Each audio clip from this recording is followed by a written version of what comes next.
Hey, what's up, guys? We're going to be doing a pause and play video regarding April Gallop, who spoke at the Freedom Law School at the Justice and Freedom Conference held in the city of Irvine, California, in March of 2007. Hosting the conference is notorious fringe conspiracy theorist Kleist, a co-producer of the film In Plain Sight. What I'm going to be doing in this video is basically pausing the video at certain spots where I think it's going to be pretty questionable or debatable about certain instances regarding what took place at the Pentagon. So without further ado, here's April Gallop.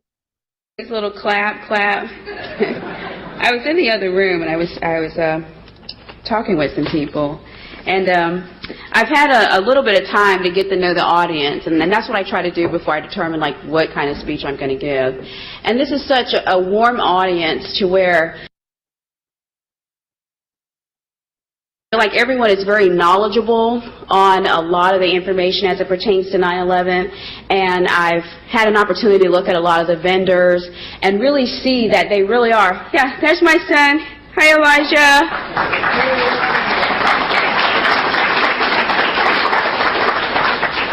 He's truly been an inspiration to me, even at his age. So I feel like a lot of people are pretty much knowledgeable about many of the as far as the incident go, as it pertains to September 11th. So I'm just going to give you some details about my eyewitness experience. So here I was, a new mom, just had my son 2.5 months prior. I was a happy new mom, and so at that time I was projecting to do different things. My goal at that time was get back in shape, get ready to go to officer school. That was my goal. My projection time was December 2001, so I really didn't have a lot of time to, get rid of that excess, women, you know what I'm talking about. So I didn't have much time, but I was going to do it. I was motivated. I knew I had to get that pay increase, and so that was the way I was going to do it. So I was happy, but I was still torn because I was a new mom, and you know how it is. You just have your kid. You want to be careful who your child is with, and things of that nature. So I wanted to check out the Pentagon daycare and make sure that they really were going to do the things that they said they were going to do, and that he really was going to be in good care before I started. So I returned to work September 11, 2001. I started my morning. What a way to say welcome back. So I start my morning with chai tea. That's my thing. I love chai tea. It's really good, especially mixed with milk. And so I'm still torn, like, oh God, here's my first day. And I thought my only worry was going to be starting back at work. So I make my ride to the Pentagon. I get a phone call on my cell phone. Okay, April, we need you to go ahead and come on into the office, and then you can take Elijah to the daycare later. And I'm thinking, how am I going to get my son cleared, to get back there to do what you want me to do? So, of course, subordinate. Well, can I make a recommendation? How about I take him to the daycare first and then come back and do what it is that you want me to do? But again, I was a subordinate, so I have to do as I'm told to do. And I was told, no, how about you get him back here and you do what we want you to do, then you take him to the daycare. And I'm like, okay. But in the back of my mind, I'm thinking, he's not going to get cleared to get back there, so I'm going to get him to take him to the daycare anyway, so I'm just going to look like I'm following what I'm told to do. So I go to the security station. I'm like, well, they told me I have to bring my son back here. I already know he's not going to get cleared, but I want to make sure I come to you first, so you can call them and tell them. You know what I find interesting is that they got a Pentagon employee to speak about the Pentagon and what took place on September 11, 2001. But they got somebody who was on the inside of the building. Now, there are dozens upon dozens, and we have 86 recorded eyewitnesses on the outside of the building who saw what happened. However, the agenda of this conference is to defy the official position, which is Flight 77 crashed in the Pentagon. Now, again, this is a conference based upon evidence that is, or the thoughts of people who contradict the evidence of what took place on September 11, 2001, which was a plane crash in the Pentagon. Now, again, April Gallop was inside the building, and they could have had anybody on the outside of the building, employees, who saw what happened. But like I said, that wasn't the case regarding the agenda of what this conference was all about. Now, this Justice and Freedom Conference hosted by Dave Von Kleist also invited the film producers of Loose Change to speak, and other fringe theorists to talk about the events of September 11, 2001. So you know exactly what you were getting. So I'm thinking he's going to say, oh, yeah, you're right. We can't clear him to get back here. On that particular day, no. Go ahead on back there. We went through in the shortest amount of time ever in getting through to the Pentagon. So that automatically sent up some red flags to me, because I was thinking, like, why in the world and how? You know, I'm thinking about those things, but I'm like, okay, I'm going to go ahead. So I move forward. I get to the desk. My supervisor tells me I'm going to go to a meeting. When I get back, you and I are going to talk. And I'm like, okay, so you're going to a meeting. You have me come back here so you can go to a meeting. Okay, fine, no problem. So I take my son's stroller. I put it beside the desk. I go to touch the computer button, you know, to turn on the computer. Boom! That's exactly how it happened. There was no extra additional things. It was just like that. I'd taken my son, put his stroller beside my desk. I went to turn on the computer. Boom. And at that moment, our life was completely changed on that particular day. Now, here's what I feel like the details that you need to know. When I came to, of course, I was disoriented. I didn't know what had happened, what was going on. I was covered in debris from the back of my neck all the way down to my body. So the only thing that was out was my arms and my head. I shake my head, like, what is going on? What happened? Then all of a sudden I can hear my son crying. He's crying louder and louder and louder. And I'm sure, moms, you know about this. When our children get in distress, all of a sudden we get that super strength, like, we need to find out what's going on, you know. So he stopped crying, and that's what motivated me to low crawl, or really pull myself out from under the debris, move all the debris, and get from under the debris, because he had stopped crying. So my first thought was, oh my God, I come back to work to lose my child. All types of things are going through my head. And so there was fear there. There was so many emotions going on at one time. And I wish one of the things, when I go back and think about it, I think about one of the things I was feeling was courage. I wasn't feeling courageous at that time. I wish I could say it, because I don't know, maybe I feel like you guys would really believe I was a hero. But I really can't say that. I really was very fearful. I was very afraid. And I was very concerned that I'd lost my child on my first day back at work. Regardless of the fact, I was able to get out, and there were a number of things that were going on at that time. There were people who were covered under debris. They were trapped in between the floors, saying, help me, save me, screaming. I mean, there were so many things going on at one particular time, and I was split. I had a duty and an obligation, because I was in the military. I had a duty and obligation to help save these people. And then here's my child, who now had stopped crying. I'm split, my child, people. So it's very hard. I was reaching under the debris to see if I could reach my child, to see if he was in the immediate area. I couldn't feel him. So then I thought, okay, I'm going to help save some of these people so they can help me find my kid. I couldn't find him. I tried. I was reaching under the debris. I couldn't. So I was able to help a couple of people, and I was saying to myself, help me find my son, help me find my son. And, of course, there was a lot of hysteria, so I don't really blame anybody there, because they didn't stop. I mean, they wanted to get out, and I really don't blame them. I really don't. Things were still collapsing on the inside, and you really wasn't comprehending what was going on in your environment, so I didn't blame anybody there. We get to the point where things were collapsing, and my other coworkers, who we still stay in touch with today, were like, we have to go now. We have to go now. But I was thinking I didn't have my son, and at that point I just wanted to leave with his body. So we get to a big just pile of debris, and I had one leg over the pile of debris, and they were holding my arm. It was like two people holding the other arm, telling me, come on, pulling me, saying, come on. I'm like, I just got to try just one more time. And I reached down, just sheer chance, no science to it, no method to it. I just reached down, and I grabbed my son's onesie. And I pulled the onesie up, and I put him over my shoulder, and then they pulled me by the other arm. And then as soon as they pulled me out over that place of debris, that area, more things had collapsed in that area. So it just all happened in time enough for us to really get out.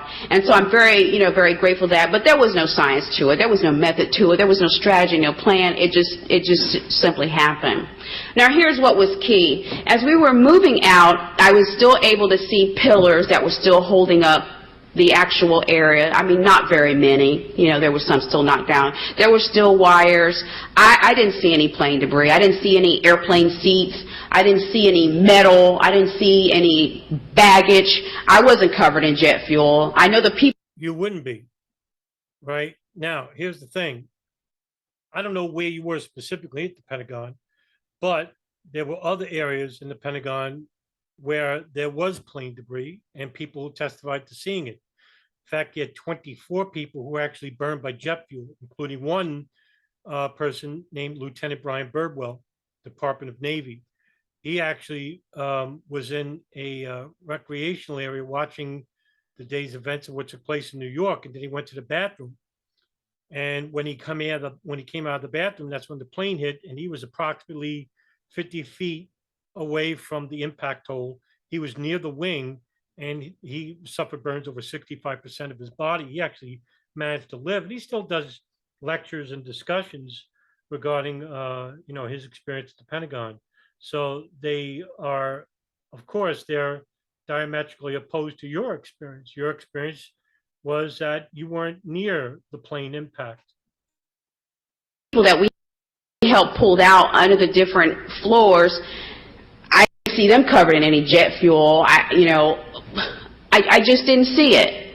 And so at the time, after she might be telling the truth here. Like, she wasn't in an area where the plane impacted, but she was in the same West Wedge 1, which is the west wing of the Pentagon, that wasn't near or directly in the area where the plane impacted. So she very well could be telling the truth here, but let's continue. The fact, that's all I was thinking. That's what I didn't see, but I know what I saw. And most of the debris that we were encompassed with, or what we were going through, was pertaining to office things: concrete, books, computers, tables, things of that effect. So we get out on the lawn. As we come out of the actual hole where they claim that's where the plane entered, as I come out, I'm thinking all of a sudden someone had taken a hammer and literally beat me from my head all the way down to my feet, and then I collapsed. There was a gentleman who was helping people as they were coming out. He captured my son as I was going down to the ground. He got a gentleman to help hold Elijah while he moved me to another location. She tells the truth here. Now, she was interviewed by someone who was in the department of the oral history department in the Pentagon. And in 2002 or 2003, she gave oral testimony to the Library of Congress, where she basically said that she did faint as soon as she got near the hole. There's some discrepancy of whether she fainted immediately as she came out or just before she came out, regardless of the fact that this is used, or her testimonies altered by people who don't believe a plane hit the Pentagon, to saying that, oh, when she exited the building, she didn't see plane debris. Well, not necessarily, because she fainted, so she wouldn't be able to see. Now, whether she came out of the impact hole or she came out of another part of the Pentagon, that's up for debate too, because she actually changes the story from time to time. And later on, I'm going to show you just a minute regarding her lawsuit against the Department of State regarding their complicity in the September 11th attacks, and that she amended her lawsuit to include some other individuals. And we'll get to that in a minute. On the lawn. Now, I really don't know how they determined rank structure because I had my civilian clothes on, but most of the higher, ranking people who had been affected were already transported out for triage, and we were left on the ground. So the people who were surrounding us was just trying to stop cars to get us to the hospital. But while I was on the lawn, I can't say that I saw a silver piece of a plane part. I didn't see any of that, and that's the only thing that I really feel like I can attest. Now, in her testimony to the Library of Congress, she said she fainted and then she woke up in the hospital. when that testimony, written testimony, actually, let me see if I could pull it up right away, regarding the testimony of um, before the Library of Congress and also to the Oral History Department at the Pentagon. And I remember, yeah, I have it right here. So what I'm going to do is, this is a part of the oral history testimony regarding her testimony for the Pentagon Oral History Department. Here, I'm going to make myself a little smaller and then you can read it together. So if they did in some kind of way, I don't know what they did. They made a little groove or a little way and we got over it. They helped us climb over it, and blank, blank from blank explained to me, found a way further out, a hole so we could follow them to get out. So they helped us get out of the trapped area and they helped us get the way out. And after that, they said I passed out because I was just so glad to be out of there. You know, I passed out with my baby. They said somebody help. Somebody had my baby. At that point, I believe it was going to come back to me after a while. But I don't remember from the time we actually got right outside the building. That part is still a little not with me yet. You don't recall at which point you passed out? No. I just remember coming to at the hospital, wondering, where is my son? It's the first thing I could think of. So there you have it. That's her testimony before she started becoming involved with the 9/11 Truth Movement and their position regarding no planes crashes at the Pentagon in Shanksville. And that's right around 2005-06, where she met Barbara Honegger, who's a notorious fringe conspiracy theorist who don't believe that the planes were hijacked and crashed into the Pentagon, Shanksville, the World Trade Center, and that they were swapped out and landed somewhere. And she thinks it's Cleveland. And, you know, these are all falsehoods, you know, just they're not true. And Gallup changed her story. And then she actually sued the Department of State regarding their complicity in 9/11, but I'm not going to get into that just yet. Let her speak. Too, because those are the things that I didn't see. With that in mind, I would have never have believed that it was a plane, simply because I didn't see particular things. And based off the Pentagon renovation team... You couldn't have. You fainted and you woke up in the hospital. You fainted as soon as you got outside the hole, and you fainted. That's according to your original testimony, which you gave in 2002, not just to the Library of Congress, but also to the Pentagon Oral History Department. They did a mapping of where everybody was and what was the feet, or where they were located, to determine how far away they were from an impact. And that was just communicated to me. We were maybe 35 to 45 feet away from place of impact, more or less 3 or 5 feet. So I feel like, you know, if that's the... You were 45, 50 feet away from impact, and that means 3 to 5 feet. It's a new one to me. Case, surely there would have been something to support particular things. But again, I stick to, you know, my account and the things that I saw. Yeah, well, you didn't see anything. You didn't see anything. Now, we do have photographs of plane debris all around the lawn near the impact hole. We have people injured by the jet fuel. We have people, numerous plane debris outside the lawn. But you didn't see any. Meanwhile, everyone else saw it, but you didn't. And this is the reason why you're at this conference, is because you fit the storylines that certain people in the 9/11 Truth Movement want to be displayed before the public. Now, of course, this isn't true. Flight 77 did crash into the Pentagon. We have the technical, analytical data and the physical evidence that supports it, including the human remains that were found at the Pentagon and the plane debris that was found at the Pentagon. If you're going to say all this is planted, well, you have to prove it. You know, just you saying it isn't going to get it done. But some people just will just say, no, you have to disprove it. Well, I don't have to disprove something that isn't evident. So let's I don't see. know what was more horrifying. I don't know if it was actually having the experience or the life, after 9/11. Of course, they wanted to train us or specifically communicate to us how they wanted us to express what is a story, what happened, and I couldn't do that because these were things that I know I did not see. So I could not support their official story because there were things that I did not see. And I can't say that they specifically communicated that I will not say this and that I will not say that, but I can say, they wanted to ensure that we communicated things as, they made the official story. Okay, so what she's referring to here is that when she woke up in the hospital, she was confronted by agents. She doesn't specify which agency, that they didn't announce which agency, and I find that hard to believe. And said that, what did you see? And she says, well, I didn't see any plane debris. And then according to her, this is all according to her, she said they threatened her with threats. She didn't say what's threats. And she said, yeah, no, there was a plane. The plane did crash. And they became very combative and argumentative. And she claims that they were trying to brainwash her to believe that a plane that crashed in the Pentagon.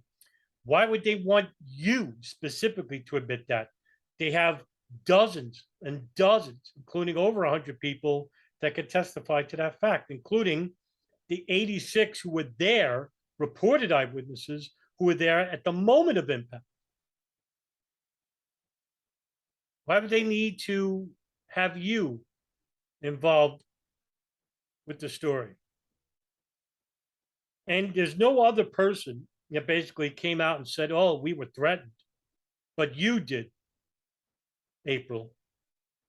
Now, this would be a good segue to show you her lawsuit concerning the Department of State. And this is an article dated April 28, 2011. Fantastical 9/11 lawsuit could lead to sanctions for lawyers, Second Circuit says. A one-time Pentagon worker and a lawyer who alleged in a suit that the September 11th attacks were arranged or allowed by U.S. leaders could face sanctions as a result of their appeal. In an opinion issued on Wednesday, the New York City-based Second Circuit Court of Appeals issued an order to show cause why sanctions could not be imposed. The case had been argued only 3 weeks before. The court said the complaint was frivolous and affirmed dismissal, calling the suit a fantastical alternative theory. And if you think that wasn't enough, well, need I remind you that also on just recently, just a couple of months later, same year, 2011, she amended that lawsuit to include Osama bin Laden and American Airlines. Wait a minute. What? Here she is claiming that no plane that crashed the Pentagon, she didn't see no plane crashed the Pentagon, that she couldn't agree with the official narrative that a plane that crashed the Pentagon. Meanwhile, not only is she suing American Airlines, but Osama bin Laden. Well, April Gallop is leaving no stone unturned in her effort to recover money after surviving the September 11th attacks on the Pentagon. Gallop has filed suit to Dick Cheney, alleging the United States allowed or arranged the attacks. She also sued Osama bin Laden, a bank, which was the Taqwa Bank, and American Airlines. Now, let me read you at the end. Gallop, she says, Gallop has also sued several Muslim defendants, including Osama bin Laden, as well as a bank accused of laundering money for terrorists. She is in negotiations to settle a suit against American Airlines. She defends the suits against American, though she doesn't believe it's plane at the Pentagon. She, quote, if there are claims out there that these things took place that day, the airlines are liable. If they are liable, I'm one of the victims. I have to do that for my son, end quote. Well, there it is. This was about money. Her convictions about no plane crashing the Pentagon aren't as strong as her motivations about financial gain regarding this. And that's what this was about. And the Second Circuit Court District of New York basically threw out her lawsuit, saying it was frivolous. And of course, they were right. And not only that, the court basically fined William Veal, who represented her, and two other lawyers that were representing her $5,000 each, total of $15,000. And we never heard from April Gallop ever again after that. And for good cause, because April Gallop initially never claimed the plane didn't hit the Pentagon and that she couldn't have seen any plane debris because she basically fainted as soon as she got out of the hole. Barbara Honegger pressured William Veal to take on the case and basically endorsed April Gallop and basically coerced April Gallop to go with the no plane crash at the Pentagon. She went with it anyway. And we haven't heard from her since 2011. Let's go back to the video. I'm sure many of you are aware of what the official story is, and I just couldn't do that based off, what I saw on the inside. Also, the other inappropriate thing was the fact that my 2.5-month child was cleared to go back there. That was the other number two. They didn't want me to communicate that my son had been injured in that particular location. They felt like that was very inappropriate for me to share with the public.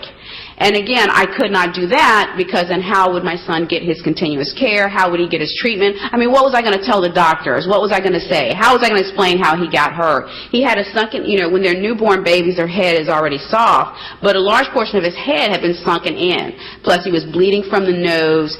There were just issues. And so it wasn't when I was asking those particular questions I was given specific answers. It was the fact that they didn't make particular statements. What was I supposed to say? What was I supposed to tell the doctors? And if you didn't want to address that, then again, that was, a red flag. And that's a brief, overall synopsis of my experience. And I didn't know if the crowd really had particular questions, and I want to let you know that I'm here to answer whatever questions you may have as it pertains to the inside of the Pentagon. See, now there you have it, right? The inside of the Pentagon. She can't say anything about the outside of the Pentagon because that's exactly where she runs into trouble. Remember, she faints. 2, what happened outside the Pentagon? A plane crash. All right. So she's only going to basically answer what took place inside the Pentagon, which was not near the area of impact. This is, like I said, this is exactly the reason why they invite her to the conference. They wouldn't invite Brian Birdwell to the conference. They wouldn't invite Father Stephen McGraw, who was on the highway adjacent near the graveyard. I think there was a graveyard that was near on the west of the Pentagon, where he stopped at the highway and saw the plane fly right over his car, including all the other people that were on the highway. They basically stopped and saw the plane crash right into the building. No, they're not going to invite these people. Not going to invite Omar Campos, who's a maintenance worker at the Pentagon tending to the lawn, where he basically saw the plane impact the building. Well, they're not going to invite Fort Myer firemen who are at the helipad, preparation for President Bush to land at the Pentagon, because that's where he was going to land. And basically, they saw the plane coming right at them, barreling at them, and they had to dive underneath the car at the parking lot, which is attached to the Pentagon West Wall. And that plane had impacted just about 30 to 40 feet from where they stood. And because they dove out the way, they were spared their lives. The plane's wing could have basically barreled them over. No, don't interview those people, but interview somebody who is inside the building, because they could tell you what happened on the outside. But as you can see here, she can't speak to that. At least she's telling the truth here. Her in the pink shirt. Oh, I'm sorry. Okay, we can't do questions. One of the things I know that you're probably concerned about.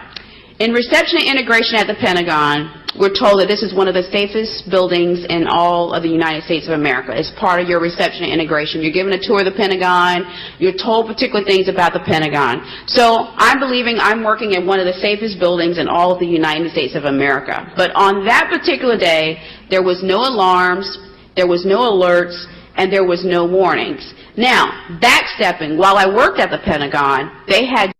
No, that's not particularly true. Now, you may have not gotten the memo, but a year prior, they were running a project called Moscow, Pentagon Moscow project, where they were training for, guess what? A plane crashing into the Pentagon. Anyway, that was in October of 2000.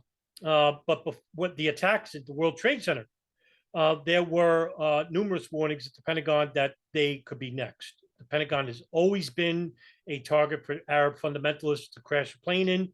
And this is the real anomaly regarding 9/11. That's something that's ignored, is that the Pentagon, the World Trade Center, the Golden Gate Bridge, the Empire State Building, a nuclear facility, the Sears Tower in Chicago, the World Trade Center in New York, were all targets for a bigger project that was supposed to happen in 1996 called Bajinka Plot, where they were going to hijack 10 planes and crash them into all sorts of targets with a sleeper cell. And that the first part of that project was to have bombs on 12 airliners and have them all explode over the Pacific. And also the assassination of President Bill Clinton. So that would have been much bigger than 9/11. In fact, tens of thousands would have died. According to Ramzi Youssef, the alleged mastermind of the 1993 World Trade Center bombing, and his uncle, Khalid Sheikh Mohammed, the alleged mastermind 9/11. This is where the idea came from for 9/11, was Bajinka Plot. They operated Bajinka. And there you have it. Drill so often that it became very annoying. It's like a maze in there, and when you have to get a document to one place in the building to the other end of the building, and you have a very short period of time to do it, and then there's, some type of training or some type of alert or some kind of practice drill, and you had to stop to participate in that drill, yes, it becomes very annoying. So here we have this particular day. Heaven forbid they have emergency evacuation drills that pertain to your safety. Rick Rescorla, who is working for the Port Authority Security, and a real hero, who is often forgotten by the public. And I would absolutely tell you, anybody who's watching this video, to look up the name Rick Rescorla, Rescorla. I think he is the biggest hero of 9/11. Rick Rescorla worked, I'm sorry, not for Port Authority Security, he looked for Dean Whitting Security, and basically used to run fire drills with Dean Whitting. I'm probably saying the company wrong, Dean Winter or something like that. And used to hold fire drills monthly, and used to yell on his bullhorn, used to sing Scottish songs. He served in Vietnam. This guy was an amazing hero. And on September 11, 2001, those drills came to fruition. And because of him, I think it was about 800 or 900 people's lives were saved.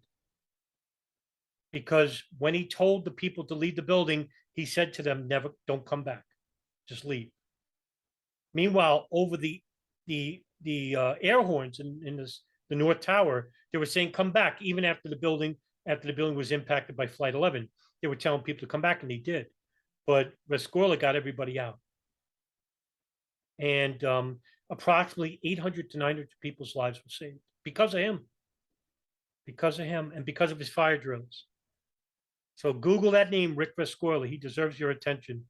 And his story is remarkable. It is unbelievable. And he's often forgotten. And he should never be. And there was no alarms, no warning, and I just asked myself, what is the probability on that particular day, no alarms, no alerts, no nothing on that one? Again, like I said, that's not true. There was warnings going out to be on high alert regarding the Pentagon. So that's not true. One particular day. Now, what did work was the doors inside the building that trapped other people in and they couldn't get out. Those doors worked, and that's why some people were just pretty much burned to death. So we have to really look at these things and not question it as a sense of being unpatriotic, but that's enough to raise concerns too. And then when you look at... I'll tell you what's unpatriotic, to spread conspiracy theories that are untrue or just speculation, which is not proven. Speculation is not a form of evidence. And you have to be very careful about what you speculate, because If you don't, if you make a statement and you don't say, hey, listen, this is based on speculation. If you just say, for the sake of argument, say, hey, by the way, no plane had crashed in the Pentagon because I didn't see it. Well, basically, people are going to believe you because you were at the Pentagon. And people are going to say, well, wait a minute. What about all the other people who claimed that the plane hit the Pentagon? Or well, maybe they're agents. Well, what about the reverse, that they're telling the truth and you're not, and they call you an agent or you a shill? Would they be wrong?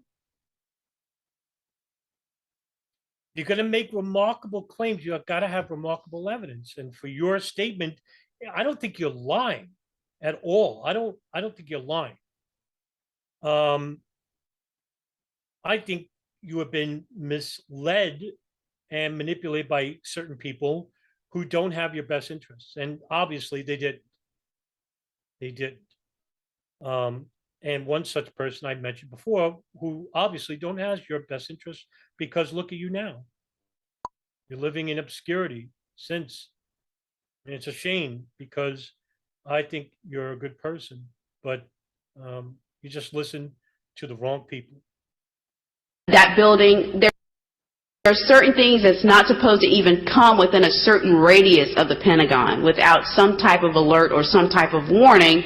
But this... Yes, that's true. Now, the Pentagon has their own airspace warning in that area, but right adjacent to it, to the east of the Pentagon, is an airport, Ronald Reagan International Airport. Now, the airlines that basically pass into near the airspace, they get clearance from Pentagon because they have their own the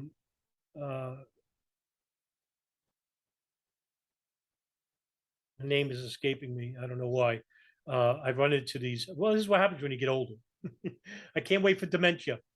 Well, they have their own. They have their own airline. They have their own airspace, and so Sean Bogert, who's an employee at the Pentagon, who is directing airline traffic at the Pentagon, basically is approving for certain commercial aircraft to land in Ronald Reagan International Airport while it's near the Pentagon. So planes in the air are not alien or foreign to people who work at the Pentagon. So exactly seeing a plane in the air, and because some people are saying, well, after the plane had impacted the building, we saw the planes in the air. Well, yeah, that's true, because there were still planes in the air when 9/11 was happening. Object that they claimed to say was a plane was able to not only get in that radius, but also able to even touch the Pentagon lawn and hit the building. True. Now, this is what happened, was that the plane coming into the airspace was coming in at a highway speed, which is not, the general speed that a commercial aircraft are landing on. Now, when a commercial aircraft is landing at Ronald Reagan International Airport or in that airspace, are going at a generally low speed, which is about 250 miles an hour. Flight 77, when it got near the Pentagon, sped up from 300 to 530 miles an hour in a matter of seconds. And the flight data recorder, which barely survived the impact of the building, was basically retrieved and transcribed by the National Transportation Safety Board, and they found that the trajectory of the plane was coming in north to a westerly approach, and basically, wasn't a very hard approach. It's basically it was about to fly over the Pentagon, then it made a loop. So it looped back, and then it, at about 230 miles an hour. And then when it ended the loop, it basically gained speed and traction and then crashed right into the Pentagon. Now, like I said, yeah, the plane didn't touch the lawn because it didn't have to. The plane is basically nosediving right into the wall of the Pentagon, which is 6 stories high. And basically, there is a parking lot that is adjacent from the lawn to the building. And that's where the damage was seen. So this whole thing about, the Pentagon lawn was untouched. Yeah, basically, that's what happens when the plane is landing. It doesn't have to touch the ground, and the wheels were not deployed because obviously they weren't trying to land. And it doesn't take an expert to crash. That really blows my mind based off the money that goes into surveillance and that goes into security measurement. Sure. And by the way, when the plane was picking up speed, it was air traffic control at Ronald Reagan International Airport that basically was saying, hey, listen, the transponder's turned off. We don't know where this plane is going, but they kept an eye on the radar spot. There's a little dot on the screen that doesn't have the airline's like identification on the screen because the transponder was turned off. But when it turned back on, they said, hey, wait a minute, there's a plane coming in at a high rate of speed. And everyone here knows the story about that naval official that comes into the PEOC, Presidential Executive Emergency Office Command Center, and basically sees Dick Cheney on the phone and says, sir, the plane is 50 miles out. And sir, the plane is 40 and 30. And Dick Cheney quips his neck and says, and the guy says, do the orders still stand? And Dick Cheney says, of course the orders still stand. Have you heard anything to the contrary? Now, what is he talking about? Is he talking about a missile coming in to land or impact the building? No, it's a plane. And the people at air traffic control are saying a plane is coming into the airspace at a high rate of speed, which is not normal. The one person who caught the plane's trajectory was Daniel O'Brien, where she says that it is unusual that a high rate of speed aircraft, which is mainly what military planes fly at, would come into that airspace. And of course, the no-planers basically took that as saying, oh, you see, it was a military aircraft that was flying at that speed. No, she commented that it would be similar to a military aircraft that would fly at that speed because it's dangerous to fly a commercial aircraft to fly at that speed. Well, that was the case. That was the case of why they were doing it in the first place. Now, you want a real anomaly, a real conspiracy? Yes, April Gallop hinted at it, that this plane should have never got near the Pentagon. In fact, 30 minutes prior to the impact of Flight 77 to the Pentagon, it was known that Flight 77 was hijacked. Why wasn't it intercepted? Well, because we had a number of war games that were going on that didn't have the defense that was needed to intercept this plane. Now, what is Dick Cheney talking about on that phone regarding do the orders still stand? Well, that's not a shoot down order because there's no planes in the air to shoot down the plane. That's a stand down order. The plane is 30 miles out. Should we do something? What else is he talking about? What, are you going to stand down for a missile? I mean, why would you shoot a missile at the one area of the world where they can differentiate between a missile and a plane? The Pentagon, the military. Why would you have a bigger conspiracy than what you originally had planned, which was to allow these attacks to take place, allow the planes to be hijacked, and allow them to crash where they were going to crash, and then react in a way that is predicted? No. To these people, they basically said, well, no, we don't believe planes could be hijacked by these Arab fundamentalists because they're too stupid to.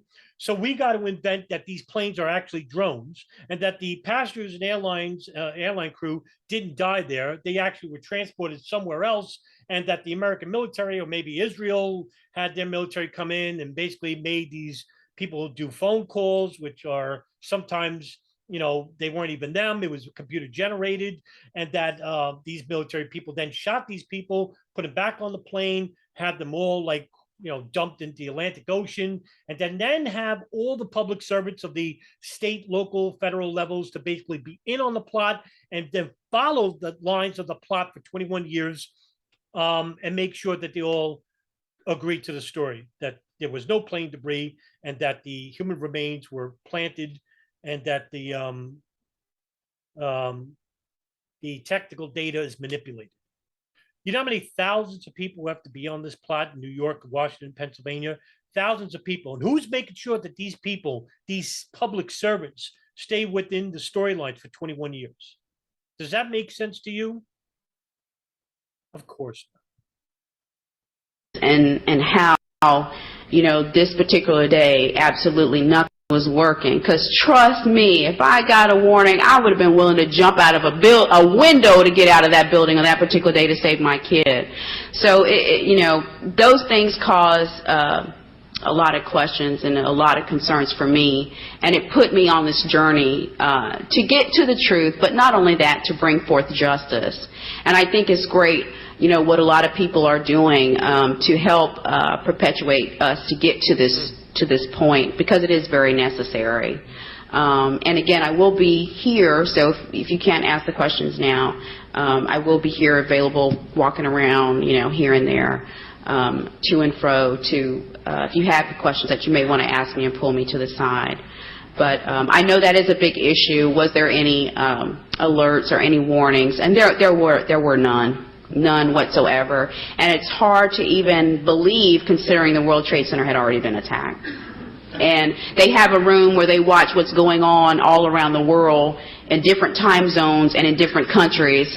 And they know that the World Trade Center has been attacked, and then they don't even say, hey, everybody, we need to get up on arms or something, something, do something. The probability of them not doing that, considering the level of security they have and capabilities they have, what is the probability? So I had put out this task. I said, if someone could give me what is the probability of nothing working on one particular day, I would do one thing that they would ask me, as long as it wasn't unlawful, as long as it wasn't distasteful, and as long as it was something that was reasonable that we all could have come to agree with. And to this date, no one has been able to give me what is the probability of nothing actually working on that day. Yeah, isn't that something? Nothing was working on that day. You wonder why, and then you then twist it, because you're right there. The truth is right there. Why wasn't it? That's a great question. Why wasn't the security apparatus working that day? Well, there's your real anomaly. But instead, you went the route that leads to a dead end, and that is no planes, no hijackers, and that the American government's involved, the New World Order, the Illuminati, you know, all this stuff, which basically got you into a frivolous lawsuit, thanks to William Veal and Barbara Honecker and everybody else who was involved with the falsehoods regarding the Pentagon that led you down this path. It's a shame, April Gallop, that you didn't listen to the right people, because the right people were basically the victims at the Pentagon, and the people who were injured and the people who died. Why you didn't basically involve yourself with them, but instead involve yourself with these people. But I think I know why. Is because you wanted financial gain from it, and you received nothing. And this is the reason why you've been silent for the last 11 years. Again, I was selected. The Pentagon selects people from all walks of the life. I was selected from the military. I was in Heidelberg, Germany, and I was selected from the hospital. And so I had a very different perception of military, the country, everything. I had such a different perception until, you know, after that particular day. And I really wasn't one to question particular things until that particular day happened. I come from a military family. Our family and our generations in our family have served our country. We believe in serving God, country, and man. And I still believe that, but I don't believe in particular things as far as misusing the military or perpetuating lies to, again, misuse the military. But I still believe that we have a duty to do particular things. So it was very disappointing to have the experience and then to live the life after 9/11. And I hope my personal testimony or my personal experience will help answer many of the questions that some of you may have been having regarding the Pentagon. I know you're very familiar with the World Trade Center, so I hope, you know, my eyewitness account will help you in some kind of way. Sure. You know, I'm the only person, unfortunately, this is not a pat on my back. I just reached out to the guy, and I'm the only person to ever interview him. The Pentagon incident commander, Jason Schwartz, who's the assistant fire chief of Arlington County Fire Department, which was the first fire department to reach the Pentagon, and reached there, I think, 6-7 minutes after the plane had impacted the Pentagon. So I reached out to him and then did an interview with him on my show, The Darkened Hour. And to my shock, but not to my really surprise, to my a little bit of shock, nobody's ever reached out to him. And he was basically coming under death threats from people of the no plane crowd. I wonder why. Truth Movement could have reached out to him, could have interviewed him, but that doesn't fit their world, the worldview that they wanted to paint 9/11 with. Can you give us more detail on the instructions you received afterwards as to what you could and could not say, and who gave those instructions to you, what department they were from? Okay. Okay. Okay. That's like a twofold question. The microphone over there, Mr. Gunderson. You can use that mic right there. Okay, so he's going to use the mic. Okay. Okay. Okay, wait, right. Okay, I got you. That's Ted Gunderson, the former head of FBI Los Angeles, was investigator. Yeah, Ted Gunderson, the man who thinks that NASA has children enslaving them in mines at the moon. Ted Gunderson. Yeah. He wants to get to the bottom of it for all of you. I'm going to ask a question again, please, Ted, for everybody. Can you give us more detail? No, it's a shotgun mic. It's a shotgun mic, Just okay. stand right there. I'm familiar with shotguns, but I've never had anything to do with a shotgun mic, okay. Can you give us more details about... Can you give us... Oh, no, that mic doesn't cover you guys, it only covers our tape. Right. There we go. That's okay. Give you a hug. Okay. Lordy. I mean, you know, really, it's just. Can you give us more details as to afterwards? Who talked to you, who they were, what rank, what department, and the instructions that were given to you as what you could and could not say, rather than tell it like it is? Okay. That was done in 2 phases. When you're part of the military, For one thing, why didn't you just say that into the mic when it was given to you? Why did you have to come up and like make this awkward hug and? even though I was selected for an assignment at Department of Defense, I was still assigned to the military. So when I was transported to the hospital, I'm still government property. So the military has a right to take you from any civilian hospital to take you to a military hospital. So what happened was they sent... No, I don't know where you got that from. No, you're not government property. Like, good, I never heard anything like that. There were a number of hospitals in the Arlington County that hosted a number of Pentagon employees, especially in the burn department. There was a, I believe earlier this year, there was a, Ryan Dawson, a famous 9/11 filmmaker and researcher. Ryan Dawson had a live stream, and I asked that question. Oh no, there was a question that came up about where did the burn victims go, and I gave him the list of the hospitals that the burn victims went to, and I think that was with the Reed Coverdale show, Naturalist Capitalist. I believe that was the interview with Ryan Dawson when they came up with it. But this whole, because you're Pentagon property, one person from the Army, Navy, Air Force, and Marines, and their goal was to come in and find all the military people to give proper accounting so they would be counted absent without leave.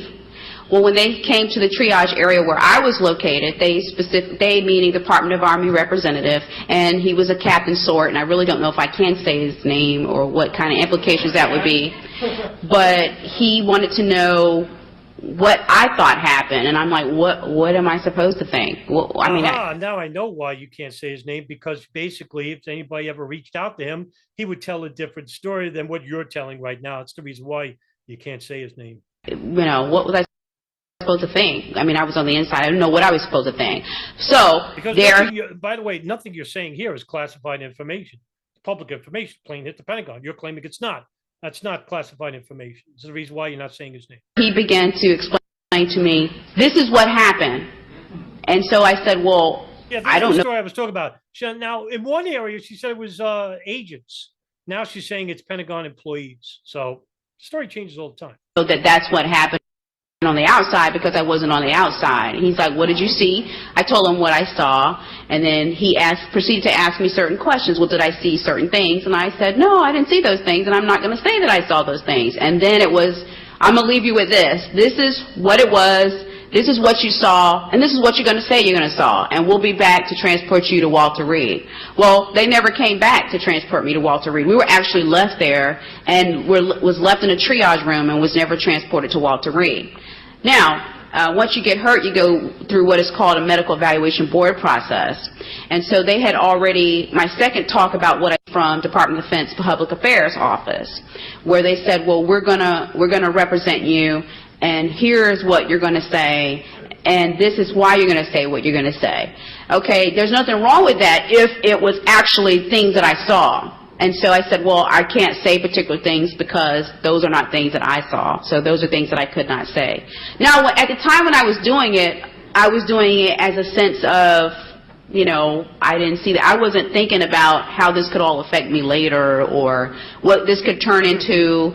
I wasn't thinking about it at that time. I was thinking about it in the sense of, well, why would I say that? Because I didn't see that. That's the way I was thinking of it in the time frame. And as I look back, now that they've kept much of my stuff in consistent appeals, I feel like there was a purpose, although they were not very blunt about specifically stating certain things. So those are the 2 times that I was approached, and the period of times that I was approached. It was the first time in the hospital, and then the 2 weeks after I came back to start, after September 24th of 2001, when I had to start my medical evaluation board. What were you told to say? Pretty much what they've already made public about the official story. It's already made public. Why would they need you? Like I said again, why would they need you? They have, you know, over 100 people basically, you know, saying that we either actually saw plane debris or we saw the plane impact. 86 people are on record saying they were in the vicinity of the Pentagon and saw the plane impact. So, I mean, like, you're the anomaly here. And that's because it's coming from your own testimony that you were inside the building. And like I said, this conference isn't about getting to the truth. It's actually to propagate, you know, falsehoods regarding 9/11 because we can't agree with the official story. To them, the official story is that there were plane hijackings on that day. Did you say specifically what they said?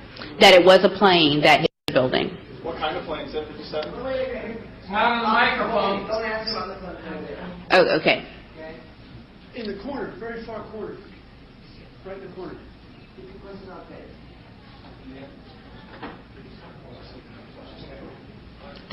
I'm sorry if you could, not ignoring you, but could you go follow the thing?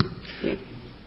I have read and have in my copy, in my possession, a report authored by Barbara Honegger, who I believe is in the room somewhere. There you go. There you go. Barbara, you want to stand up for a moment? Boo! Boo! If I have vegetables, I throw it at the screen. And that report speaks to several important issues, one of which was that all of the clocks in that section of the Pentagon stopped as a consequence of the concussion of the blast at a particular... Really? We're going that route? All right. Let's basically destroy that theory or that claim. So, what does that say? 9:36. That's when the plane impacted the Pentagon.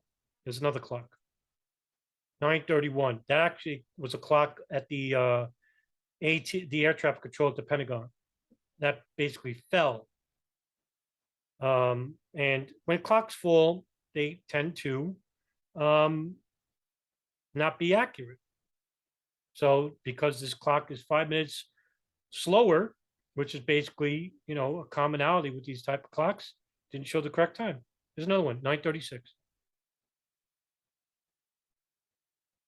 But to Barbara Honegger, this is the clock that only matters. She doesn't show these clocks. She doesn't show that clock. She doesn't show that clock. It shows 9:36. That basically tells you what she's about.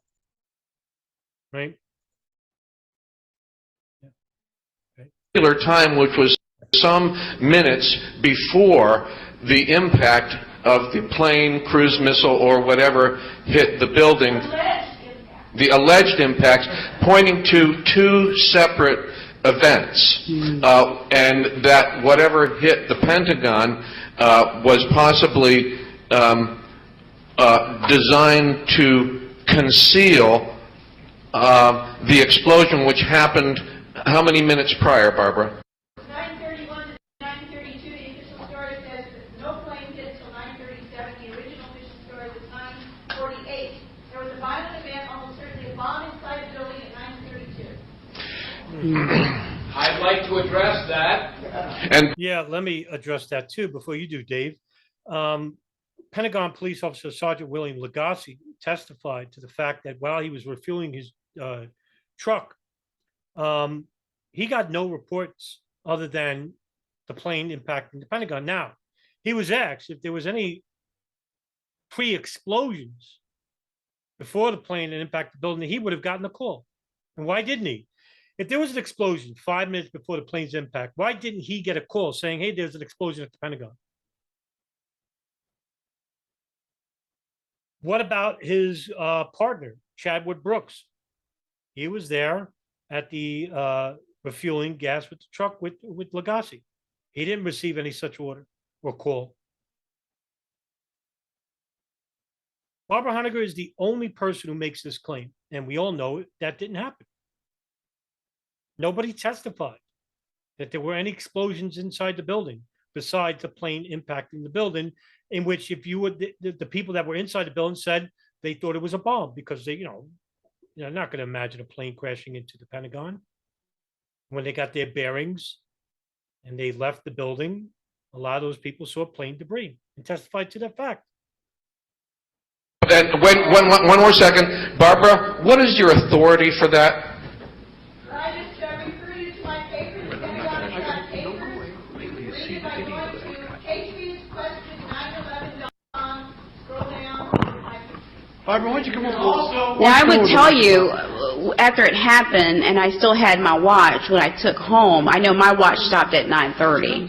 So it stopped at 9:30, my watch. Now, I don't know what that implies to the whole scheme of things, but I know the watch that I had on stopped at 9:30. Barbara, What does that even mean? The explosion happened, why didn't you say it? You just basically said you turned on the computer, and that's when an explosion happened.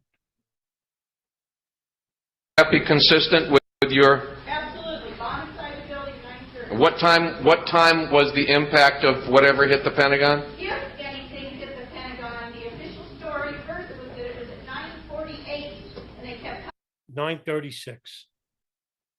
coming down into this day. They won't go I'm sorry, a minute 9:37 and like 9:36 and 50 seconds. So she's wrong. earlier than 9:37. And would you repeat that again? What time did your watch stop? The watch that I had on stopped at 9:30. Thank you very much. It was stopped Now, at 9:30. Can I ask one more? I've never seen this watch either. It's not on the internet, nowhere. Never seen it in all the years I studied 9/11, so I don't know where she got that from either. One moment, just Wait a minute. Just remember, she's Barbara Honegger has been latched onto her at this time.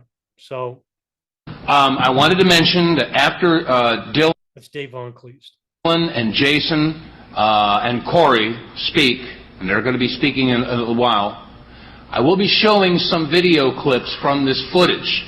And it just so happens that one of the pieces of footage was taken of the debris, and there's a close-up of one of the clocks that fell off the wall. The time is 9:31. Yeah, and why don't you show the other clocks I just showed you, right? You know, it was out there in 2007. You just didn't want to look at it because it contradicts your preconceived narrative. Thank you very much. Now, the floor I was located, I was on I the got first two floor. pictures. 2 pictures of the clocks at 9:36. How about that? The E-ring, the 5th corridor, 1 Echo 517. So I don't even want to get into it, but the way that they have the official path, a lot of it really doesn't add up based off, where we were located. Okay, now, where you were working, was that in or near the accounting section of the Pentagon? It was near. It was near the Okay. accounting. Now, Barbara, would you like to talk about the accounting section of the Pentagon? All right. Anyways, Hold on. that's Hold on, it. sir. No more question answers, okay? Please sit down. This is a speech by a respected lady. We're not going to have someone off camera, as much as I respect her, because everybody on back cannot see it, as well as people on the TV. So let her finish up her thing. We're going to get back to our... It's just like a bunch of juveniles that are jumping all over it and they say, oh, this and that, and they don't believe in following rules and stuff. They still act like this today, 2022. program. There's only 2 questions somebody asked, and I asked her nicely in writing, which is, if you could tell us What ring of Pentagon were you at, and what floor were you on? Okay, I was on the first floor, the E-ring, 5th corridor. That's where we're located. And again, Pentagon renovations team said it was maybe 35 to 45 feet away from place of impact, give or take 3 or a couple more feet. And let's see what happened afterwards. The E-ring, the actual E-ring, outside the E-ring. So that's where we were located. And the other question here on the sheet says what happened afterwards. Again, there was an official story, and again, life afterwards really has not, it's been just as traumatizing as having the experience. And as I look back, I believe it had a lot to do with what, I didn't say. I saved the email regarding a news reporter who shared with me that the Pentagon particularly told them not to interview me. And she didn't do the interview because she was concerned about them not being able to get stories from the Pentagon. And where she failed was she actually sent that to me in an email. So to me, you're concerned about me talking or interviews, but you really weren't concerned about our health and welfare or, us rebuilding our lives after such a horrific event. And so I say that email in the event there's any saying, no, we didn't say that, but she forwarded me the email. It was a Fox News reporter, and she was specifically advised not to do an interview with me and that they would give her a person to interview in my place. And they stated it was because they're concerned about, what would happen during the interview, but yet they continue to keep our stuff in appeals and, doing a lot of nonsense things after the fact. And it just didn't make sense for them to be concerned about a media interview as opposed to, actually the health and welfare of people after a supposedly terrorist attack. So again, those are the questions that were on the sheet. I'm so sorry that the time is up, but I will be here if you have any. Yeah, I think that's it. That's all we can do right now. And look, what more can I add to this? Look, April Gallop hasn't been within the 9/11 truth spectrum in 11 years since her dismissal from the lawsuit, which was deemed frivolous. Barbara Honegger is basically now an afterthought. Nobody really pays her attention anymore. And loose change. Well, what can I say about them? They don't want nothing to do with the film anymore because of the public backlash from it, and rightfully so, because they propagated a lot of theories that turned out to be false.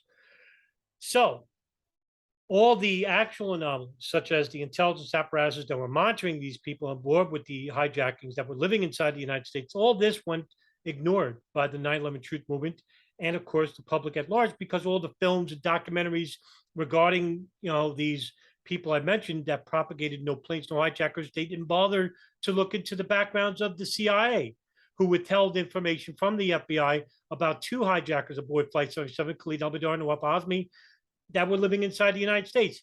Why was that information withheld?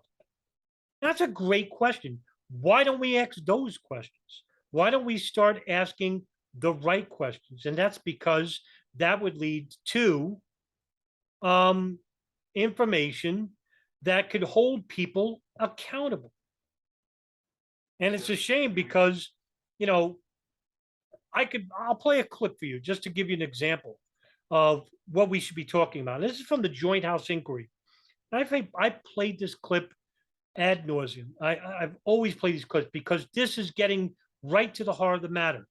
And this is about a CIA analyst who has pictures of Khalid al-Mihdhar and Nawaf al-Hazmi at a high-level terrorist meeting in Malaysia in January of 2000 that weren't shared with the FBI.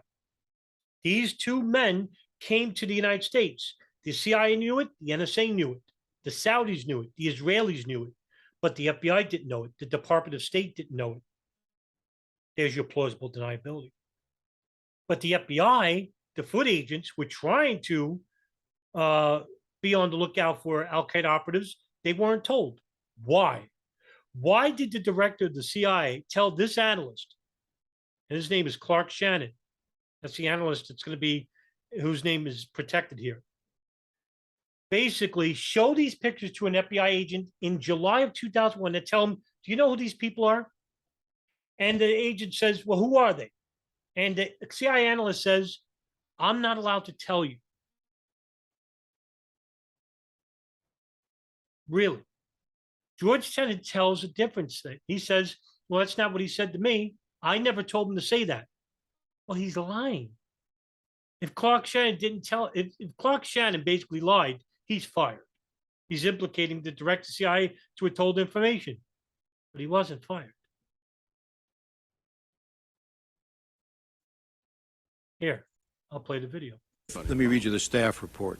The CIA analyst who attended the New York meeting acknowledged to the Joint Inquiry staff that he had seen the information regarding al-Midar's U.S. visa and al-Hazmi's travel to the United States, but he stated that he would not share information outside of the CIA unless he had authority to do so. That's what he told our staff. Do you disagree with that? Sir, I've talked to him as well. Do you disagree that he said that to our staff? Well, no, I don't disagree. He said it to your staff. I'm telling you what Did he told tell me. you something differently? Yes, sir. He Okay. gave me a different So perspective. he told than me. you and he told our staff something differently. Well, okay. but I think it's important. They withheld that information from the FBI for 16 months. 16 months. By then, it was too late. That's August of 2001. Few weeks, September 11, 2001. How about that? Why don't we start there? No, because to you, the people who don't believe in planes and hijackers, this agrees with the official narrative. No, it doesn't, obviously. This actually implicates the CIA in withholding information about al-Qaeda operatives and living inside the United States who later on participated in 9/11 attacks. Hey, wait a minute. We got something here. And we got names to go along with it. But no, 9/11 Truth Movement unfortunately went the no plane, no hijacker route. Okay, I'll end the video right there. Hey, listen, I'll be doing a lot of content because about 2 weeks from now, this is the 21st anniversary of September 11, 2001. And I'm going to try and put as much content out. And I'm going to be interviewing Ben Howland, 9/11 researcher in his own right. And we're going to be I'm going to be interviewing him for the Dark and Hour podcast on Monday. And I'll put it out as soon as I can, Monday, Tuesday. And it should be an invigorating conversation. I know this guy, he remains anonymous online. He's like me, tends to stay in the shadows and not be, not to be, because we don't care about a large following either, because that's not what our concern. Our concern is promoting information that's beneficial and that could be tangible for later on use, and hopefully to educate the masses about this topic, which is so poorly maligned by these falsehoods. Okay, I'll see you in the next video.